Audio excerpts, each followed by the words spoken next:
So, dear friends, are you ready for today's lecture? We are going to start with this topic today, जिसका नाम है Newton's laws of motion. आइए तो हम बढ़ते हैं आगे.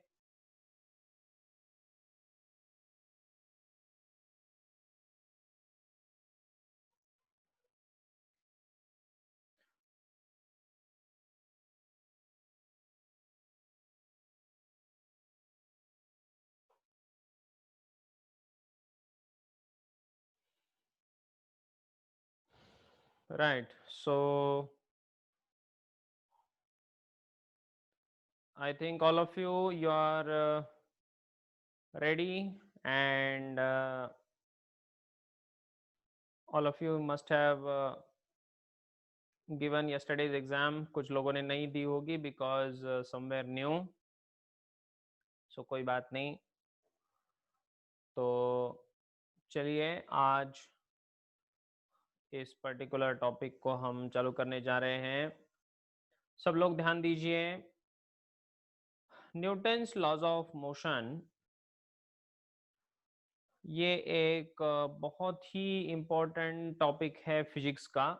फिजिक्स का सबसे इम्पोर्टेंट टॉपिक, बिकॉज इसका रीज़न ये है क्योंकि न्यूटन ने अपने जो लॉज दिए, तो वो न्यूटन के सारे लॉज एक्चुअली देखा जाए, so these laws they made practically the basis of the entire physics.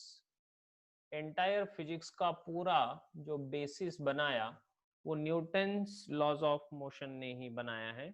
और इसीलिए न्यूटन्स लॉज को पढ़ना हमारे लिए सबसे जरूरी हो जाता है, सबसे इम्पोर्टेंट हो जाता है. ठीक है.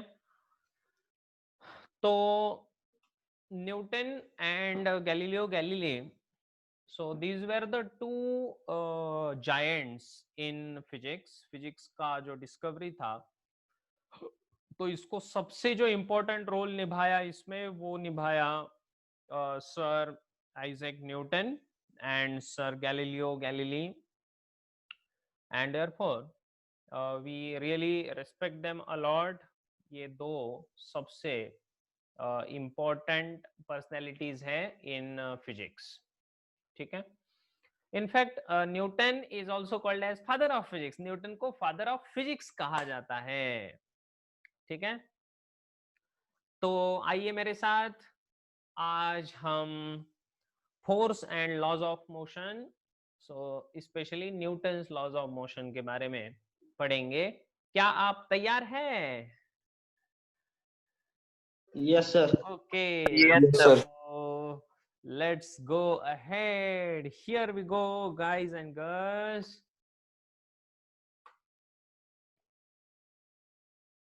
सबसे पहले फोर्स क्या है, हमने 9th स्टैंडर्ड में आपने पढ़ाई होगा कि फोर्स क्या होता है. क्या आपको याद है?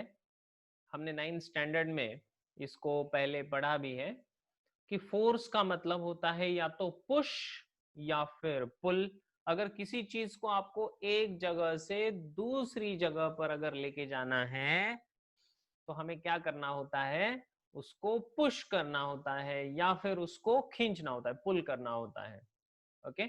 सो any push or pull on the given body is called as force. है ना?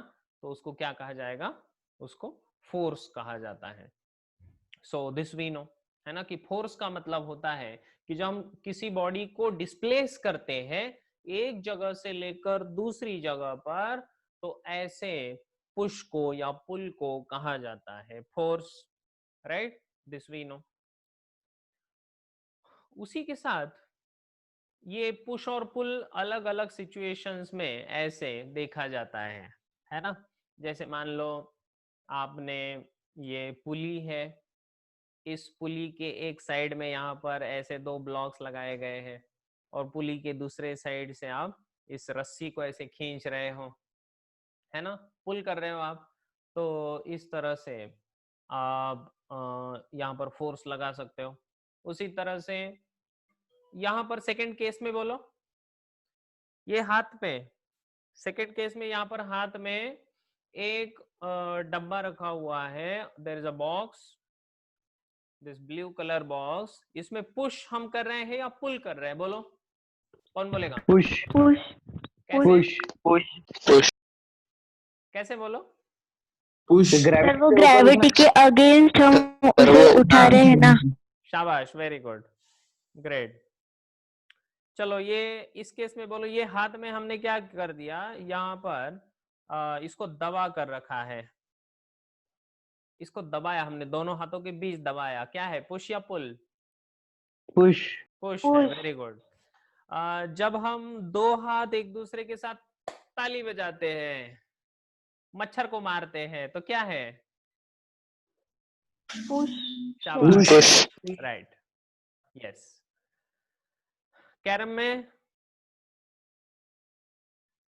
पुश पुश हाँ, कैरम में भी हम स्ट्राइकर से क्या करते हैं बेटे, फोर्स देते हैं, तो वो जो फोर्स है वो फोर्स कैसा है, it is a push force, push right, very good. यहाँ पर भी इस तरह से हम हथौड़े से इसको मार रहे हैं, तो ये भी तो एक पुश है, right.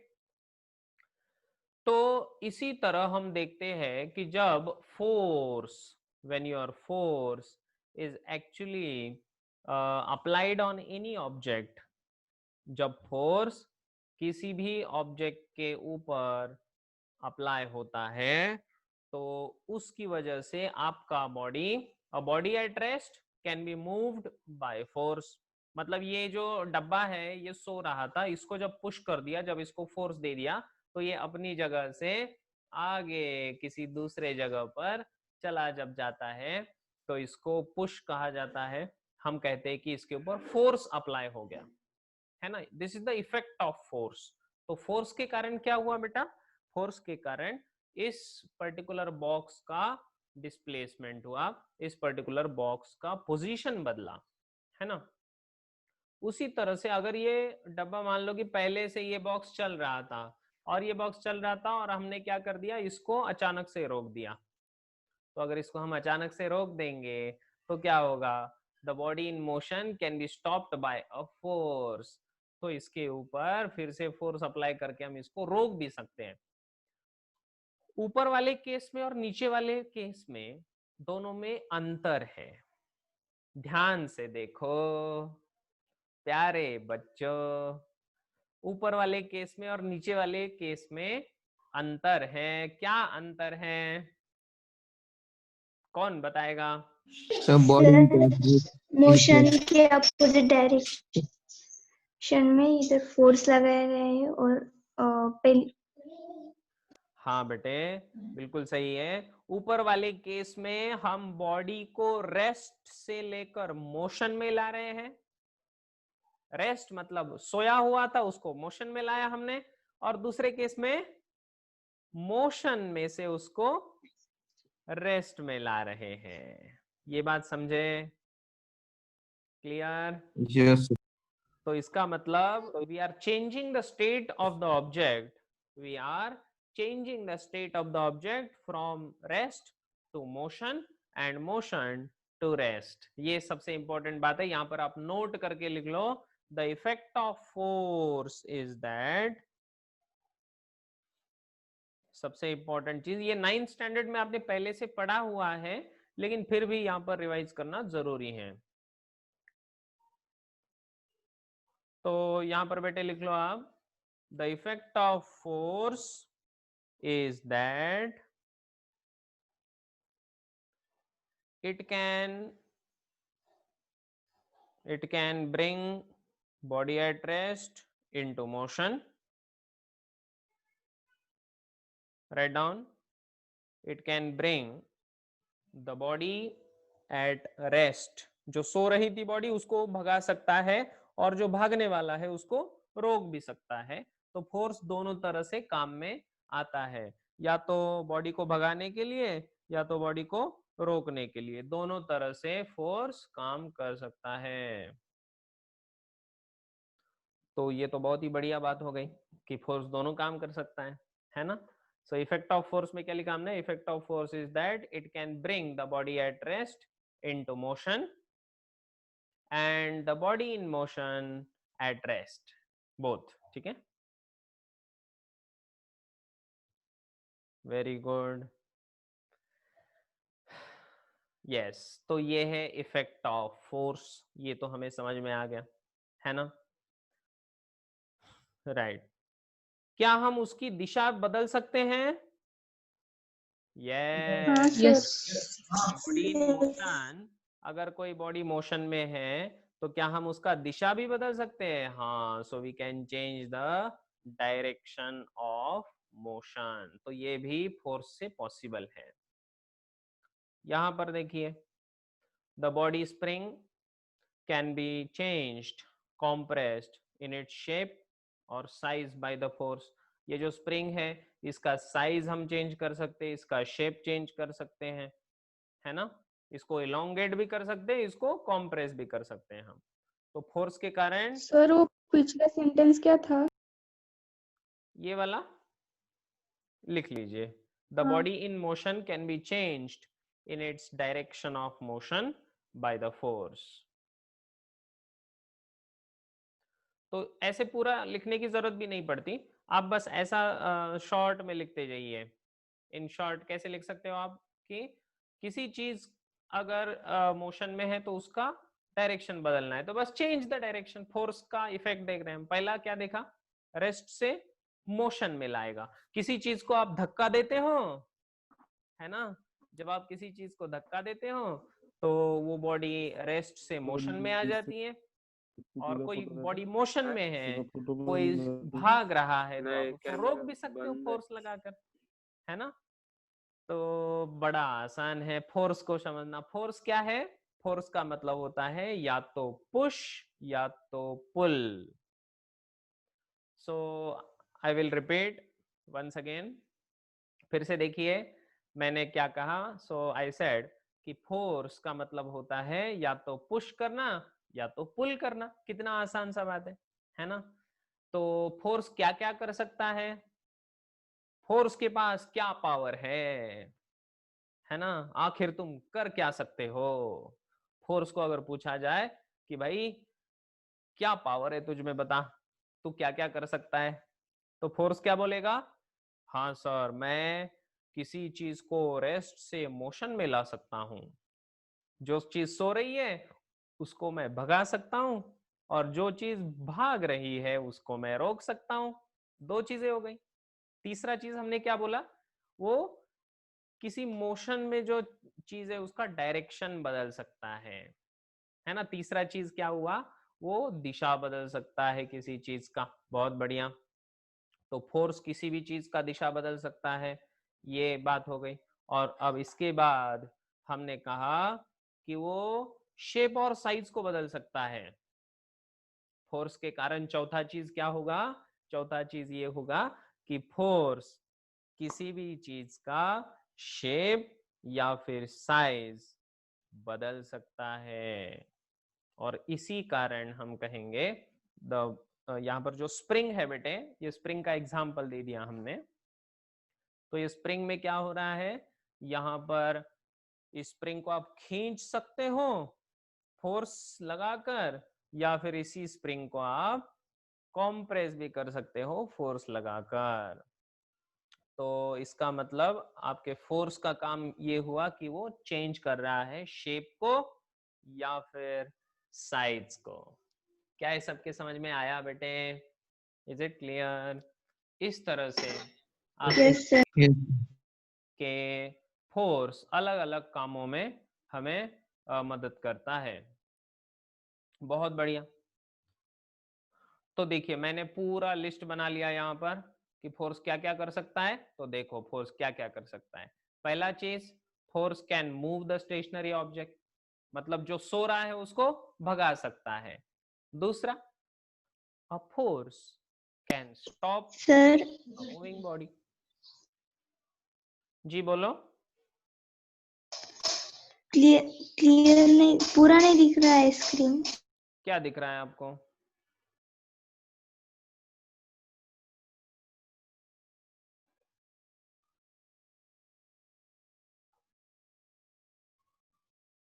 Okay,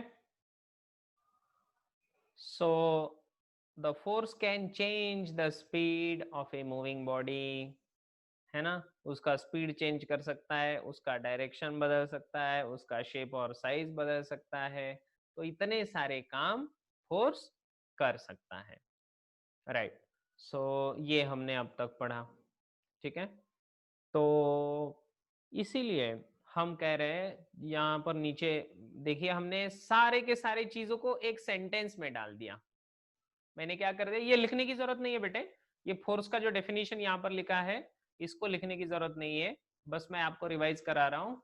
a force is an influencing agency which tends to move the stationary body. कोई बॉडी अगर मूव कर रही है ना, मतलब कोई बॉडी अगर जगह पर है, स्टेशनरी है, तो उसको वो मूव कर सकता है, पहली चीज। दूसरा, या फिर वो उसको अगर वो मूव कर रही है तो उसको स्टॉप कर सकता है, और which tends to change the velocity, वो वेलोसिटी को बदल भी सकता है, या फिर स्पीड को या डायरेक्शन को भी बदल सकता है, और फिर क्या कर सकता है, और वो बॉडी का शेप और साइज को भी बदल सकता है। इतने सारे कामों में फोर्स हमारी मदद करता है। ऑलराइट, चलिए आगे बढ़ते हैं। अब देखेंगे फोर्स के दो अलग अलग टाइप होते हैं। अच्छा, फोर्स के टाइप भी होते हैं, हाँ, फोर्स के अलग अलग टाइप्स होते हैं। तो एक होता है बैलेंस्ड फोर्सेस, है ना, ये पहला क्लासिफिकेशन है। आगे जाकर हम और भी फोर्सेस के अलग अलग टाइप्स को पढ़ने वाले हैं, लेकिन उससे पहले बैलेंस्ड फोर्स का मतलब क्या है इसको समझेंगे। देखो, ये टेबल के ऊपर यहाँ पर एक बॉक्स रखा हुआ है। This particular box on the table, इसको दोनों तरफ से दो लोग खींच रहे हैं। यहां से राइट साइड से एक फ्रेंड इसको खींच रहा है, और लेफ्ट साइड से दूसरा फ्रेंड उसको खींच रहा है। अगर दोनों ने सेम फोर्स अप्लाई कर दिया इस बॉक्स के ऊपर, अगर दोनों ने सेम फोर्स अगर अप्लाई कर दिया बॉक्स के ऊपर, तो क्या होगा, कौन बोलेगा? सर जीरो ऑब्जेक्ट मूव नहीं करेगा सर। यस, वो आपका move नहीं ऑब्जेक्ट मूव करेगा ही नहीं, है ना, ऑब्जेक्ट विल नॉट मूव। अगर ऑब्जेक्ट मूव करेगा ही नहीं तो फिर क्या होगा, तो फिर हम कहते हैं कि the force applicable on the body is a balanced force. Balanced force का मतलब होता है कि जब सारे फोर्सेस एक दूसरे को कैंसल करा देंगे। तो ये सेंटेंस आप लिख लो, if the resultant of all the forces acting on the body is zero, the forces are called balanced forces. So write it down. If the resultant मतलब क्या, उन सब का एडिशन, सारे फोर्सेस का addition. Resultant of all the forces, सारे के सारे फोर्सेस जो बॉडी के ऊपर एक्ट कर रहे हैं, इन सब का रिजल्टेंट अगर जीरो आ जाए, कैंसल करा देंगे एक दूसरे को, that is called a balanced force. Correct. इसी तरह अब ये दो फ्रेंड्स जो थे वो एक दूसरे का फोर्स बैलेंस कर रहे थे, लेकिन उसके अलावा यहां पर और एक फोर्स है। देखिए, इस बॉक्स को क्या धरती माता नीचे खींच रही है? हाँ, बिल्कुल खींच रही है ना। इस बॉक्स को धरती माता नीचे खींच रही है, so earth is pulling it down. अगर अर्थ ने इसको नीचे पुल कर दिया, अब ये नीचे जाना चाहिए था। ये जो बॉक्स है बेटे, ये बॉक्स नीचे जाना चाहिए था, लेकिन बॉक्स को नीचे किसने नहीं जाने दिया, ये बताइए आप मुझे। टेबल ने। टेबल ने नहीं जाने दिया, इसका मतलब टेबल ने उसको रोक के रखा है। तो टेबल ने उसको जो फोर्स अप्लाई कर दिया नीचे जाने से रोकने के लिए, उस फोर्स को कहा जाता है रिएक्शन फोर्स। क्या कहा जाता है उसको? रिएक्शन फोर्स, जिसको हम आगे भी जाके पढ़ने वाले हैं, लेकिन अभी के लिए याद रख लो रिएक्शन का मतलब क्या होता है। इसी को दूसरा नाम है नॉर्मल रिएक्शन। क्या नाम है उसका? Normal reaction. तो आप वहां पर लिख लो कि नॉर्मल रिएक्शन या फिर सिर्फ रिएक्शन भी इसी को कहा जाता है। तो नॉर्मल रिएक्शन एक्सर्टेड, किसने एक्सर्ट किया? टेबल ने। वो नीचे जाना चाहता था लेकिन उसको टेबल ने नीचे नहीं जाने दिया, टेबल ने उसे रोक के रखा है, वो फोर्स कहलाता है नॉर्मल रिएक्शन। ऑल राइट, तो ये सबको क्लियर हो गया है ना कि नॉर्मल रिएक्शन क्या है। Okay, very good. अब ये बैलेंस हो गए दोनों, तो वेट और रिएक्शन दोनों एक दूसरे के इक्वल हो गए, मतलब बैलेंस हो गए, है ना। बहुत बढ़िया। So block on the table is acted upon by many forces, और जिसमें मैंने बताया कि राइट और लेफ्ट में जो है तो वो एक दूसरे को बैलेंस कर गए, और W का वेट रिएक्शन से बैलेंस हो गया। Very good. आगे चले अभी। Now let's go ahead. अब फ्रिक्शन फोर्स भी यहाँ पर अप्लाई हो रहा है। अब वो फ्रिक्शन फोर्स क्या है इसको देखते हैं। ध्यान दीजिए, ये फ्रिक्शन फोर्स में बाद में जाके बहुत डिटेल में इसका अलग चैप्टर ही है एक, फ्रिक्शन करके। तो न्यूटन्स लॉज ऑफ मोशन के बाद जो चैप्टर आएगा उसका नाम होगा फ्रिक्शन। तो जब फ्रिक्शन में चालू कर दूंगा उस टाइम पे और भी मजा आएगा। लेकिन अभी फ्रिक्शन क्या है तो आपको पता है, फ्रिक्शन मतलब जो एक दूसरे के कांटेक्ट में आने के कारण यहाँ पर एक फोर्स लगता है फ्रिक्शन का, है ना। तो इस बॉक्स को अगर हम एक साइड से, ये देखो आदमी इसको खींच रहा है, लेकिन इसने क्या कर लिया, इस आदमी ने बहुत ही छोटा सा फोर्स इस बॉक्स को अप्लाई कर दिया। हम अगर बहुत छोटा फोर्स इसको अप्लाई कर देंगे तो बॉक्स जगह का नहीं हिलेगा। क्यों नहीं हिलेगा? क्योंकि उसको फ्रिक्शन है, फ्रिक्शन के कारण वो वहां से जगह से नहीं हिलेगा।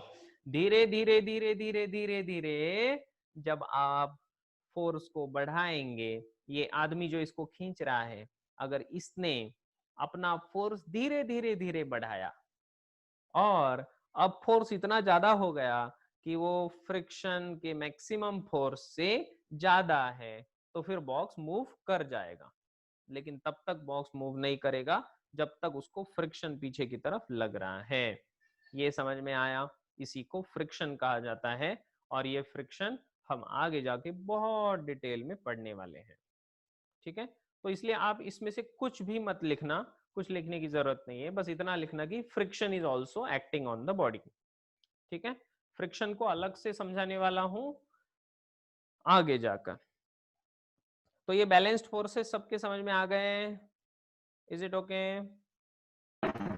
Right, yes good. Yes sir. अब बात करते हैं अनबैलेंस्ड फोर्स की। अनबैलेंस्ड फोर्स का क्या मतलब है? तो अनबैलेंस्ड फोर्स का मतलब होता है कि जहां पर एक फोर्स ज्यादा हो और दूसरा फोर्स कम हो, उसको अनबैलेंस्ड फोर्सेस कहा जाता है ना।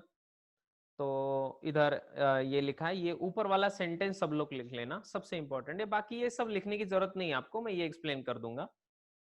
ऊपर वाला सेंटेंस सब लोग, आप लोग लिख लेना। क्या सेंटेंस है ये? If the resultant of all the forces acting on a body is not zero, the forces are called unbalanced forces। तो इन फोर्सेस को क्या कहा जाता है? अनबैलेंस्ड फोर्सेस, ऐसा कहा जाता है। ठीक है, तो जब अनबैलेंस फोर्स लगता है तभी मोशन पॉसिबल है, तभी जाके आप उस बॉडी को एक जगह से दूसरे जगह पर लेके जा सकते हो। ठीक है, तो जैसे यहाँ पर ये एरोप्लेन मैंने दिखाया, देखो यार, है ना, स्पाइस जेट है, ये एयर इंडिया है। तो ये एयर इंडिया में थ्रस्ट, ये जो थ्रस्ट होता है, इस थ्रस्ट के बारे में मैं आगे भी आपको बताने वाला हूँ। लेकिन थ्रस्ट क्या होता है? Thrust is the force which is taking the aeroplane ahead. Aeroplane को आगे जाने में जो फोर्स लगता है उसको थ्रस्ट कहा जाता है। और उसको ऊपर उड़ाने वाला, इस एरोप्लेन को ऊपर उड़ाने में जो मदद करता है वो है लिफ्ट। ठीक है, इसके ऊपर लिफ्ट नाम का फोर्स ऊपर इसको उड़ाता है। इसका वेट इसको नीचे खींचेगा, और जो हवा है, हवा का भी प्रेशर रहेगा तो हवा का प्रेशर उसको पीछे की तरफ खींचेगा। तो इस तरह से अलग अलग जो फोर्सेस है वो इसके ऊपर एक्ट करते हैं। ठीक है, तो इस फोर्स के कारण आपका एरोप्लेन आगे बढ़ता है। ये सारे फोर्सेस के कारण ही तो आपका एरोप्लेन आगे बढ़ पाता है। ठीक है, ठीक है, ये तो समझ में आ गया सर। बहुत बढ़िया, बहुत बढ़िया। अब आगे बढ़ते हैं। तो हमने क्या क्या पढ़ा? हमने पढ़ा बैलेंस्ड फोर्सेस क्या है, अनबैलेंस्ड फोर्सेस क्या है। फिर हमने पढ़ा उससे पहले कि फोर्स क्या क्या काम करता है, वो भी हमने पढ़ा। चलो, अब हम सीधा चल रहे हैं न्यूटन्स लॉज ऑफ मोशन। अब हम न्यूटन्स लॉज ऑफ मोशन पे सीधा जाएंगे। सब लोग ध्यान देना, हम क्या बताने जा रहे हैं। सबसे पहले, अगर ये जो ब्लॉक है, ये ब्लॉक इस टेबल के ऊपर रखा हुआ है ना, जब ये ब्लॉक इस टेबल के ऊपर रखा हुआ होगा, इसको आगे अगर हमें बढ़ाना है, इसको मोशन देना है, तो क्या करना पड़ेगा? फोर्स अप्लाई करना पड़ेगा, राइट? हमें फोर्स अप्लाई करना पड़ेगा। अब आप बोलोगे सर इसको फोर्स हम अप्लाई कर सकते हैं, तो ये अपना स्टेट बदलेगा। स्टेट मतलब क्या? उसका स्टेट ऑफ रेस्ट या फिर स्टेट ऑफ मोशन। ठीक है, फिर ये बॉल है नीचे। ये बॉल देखिए, ये बॉल आगे जा रहा है, zoom zoom zoom zoom zoom zoom करके आगे जा रहा था। इसको रोकने के लिए भी फोर्स की जरूरत पड़ेगी। तो इसका मतलब जब तक फोर्स हम अप्लाई नहीं करते तब तक नहीं रुकेगा। ये जो बॉल है, जब तक हम इसको फोर्स अप्लाई नहीं करते तब तक ये नहीं रुकेगा। और इसी के कारण हम कह सकते हैं कि ये ब्लॉक जो रेस्ट पे है वो रेस्ट में ही रहेगा, और ये बॉल जो है वो बॉल मोशन में है, वो मोशन में ही रहेगा। कब तक? कब तक ऐसा होगा? जब तक बाहर से कोई फोर्स इसके ऊपर एक्ट नहीं होता, तब तक, है ना? तो इसी को हम कहते हैं, this is actually called as the Newton's first law. Newton's का फर्स्ट लॉ क्या कहता है? ये लॉ कहता है बेटे, a body at rest will remain at rest and body in motion will remain in motion unless and until it is compelled by an external force to change its state of rest or of uniform motion। तो लिख लीजिए ये law, Newton का पहला law. तो Newton का पहला law हम लिखने जा रहे हैं। So everyone please write down, heading दीजिए न्यूटन्स लॉज ऑफ मोशन, जिसमें सबसे पहला लॉ हम पढ़ रहे हैं। So write down, you can write down.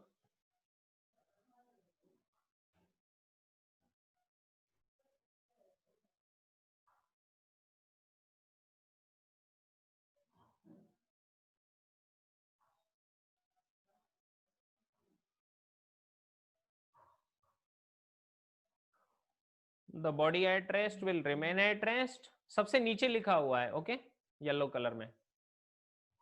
Body at rest will remain at rest and body in uniform motion will continue to be in uniform motion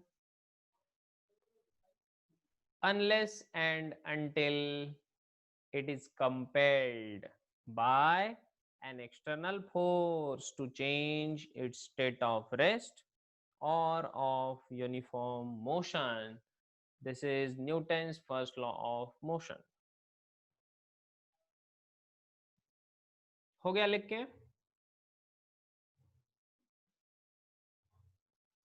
हाँ sir. Great. तो Newton का पहला लॉ इनडायरेक्टली यही कह रहा है कि जब तक आप फोर्स अप्लाई नहीं करते तब तक कोई भी बॉडी रेस्ट से मोशन में नहीं आएगी, मोशन से रेस्ट में नहीं जाएगी। इसके लिए कौन रिस्पॉन्सिबल है? Force is responsible. Let's go ahead प्यारे बच्चों। अब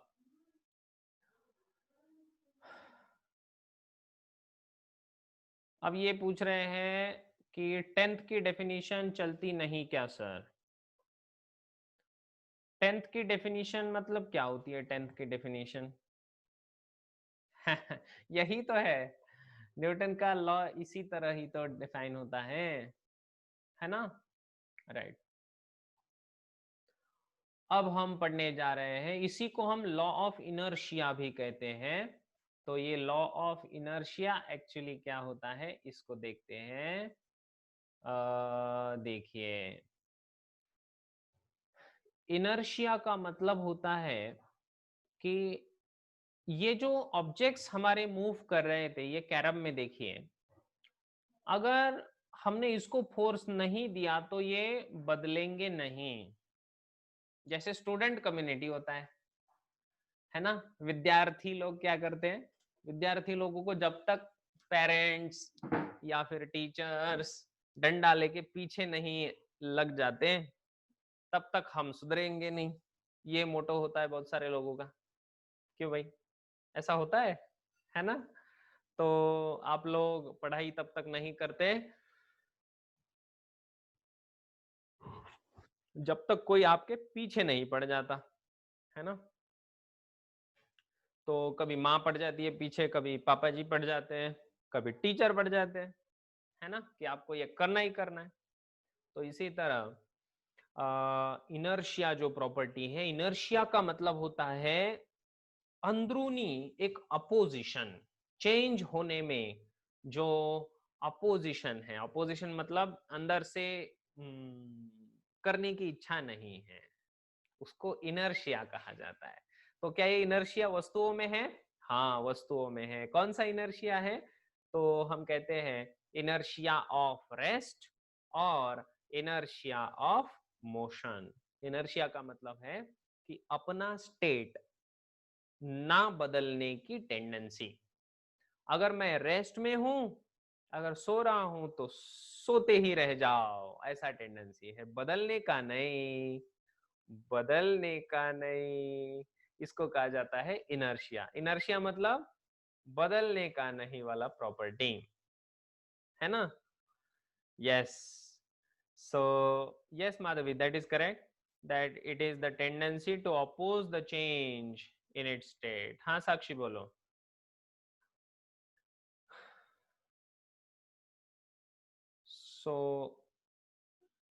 इसी तरह इनर्शिया का मतलब होता है इट इज द प्रॉपर्टी, लिख लीजिए, inertia is the inherent property of the body due to which it resists the change in its state of rest or of uniform motion.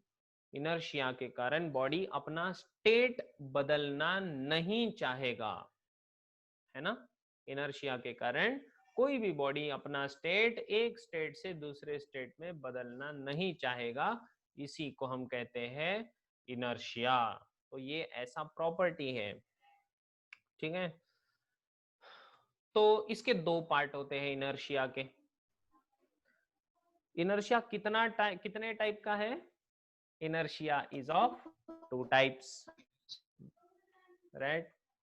So inertia is of 2 types. कौन से 2 types है, कौन बताएगा मुझे?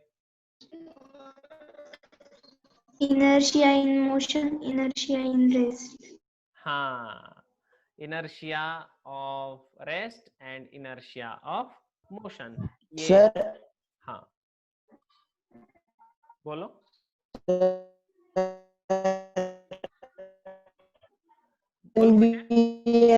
Inertia of direction third type, 3 type है ना sir? inertia of direction, 3 types. आपकी आवाज मुझ तक Inertia. सही सही। Sir, inertia 3 types है. हाँ बोलो। Yes, sir. एक मिनट सर, मैं सर हाँ, so inertia of rest and inertia of motion, right? अब inertia of rest क्या है और inertia of motion क्या है, इन दोनों को तो मैं समझाऊंगा, लेकिन उससे पहले inertia आता क्यों है इस बारे में सोचते हैं, है ना? inertia आखिर आता ही क्यों है इसके बारे में देखते हैं। तो mass is the measure of the inertia of the body. Mass is the measure of the inertia of the body. अगर बॉडी को इनर्शिया मिला है तो उसका मेजरमेंट किसमें करते हैं, मास में। इसका मतलब क्या है, इसका मतलब ये बॉडी का मास जितना ज्यादा होगा उसका इनर्शिया उतना ज्यादा होगा। Mass of the body is the measure of the inertia, ठीक है। इसका मतलब heavier objects have more inertia than lighter objects, okay. तो हेवी ऑब्जेक्ट्स का इनर्शिया ज्यादा रहेगा लाइटर ऑब्जेक्ट्स से, ये इसका मतलब है। चलिए अब मैं आपको बताता हूं कि इनर्शिया ऑफ रेस्ट का मतलब क्या है, ठीक है।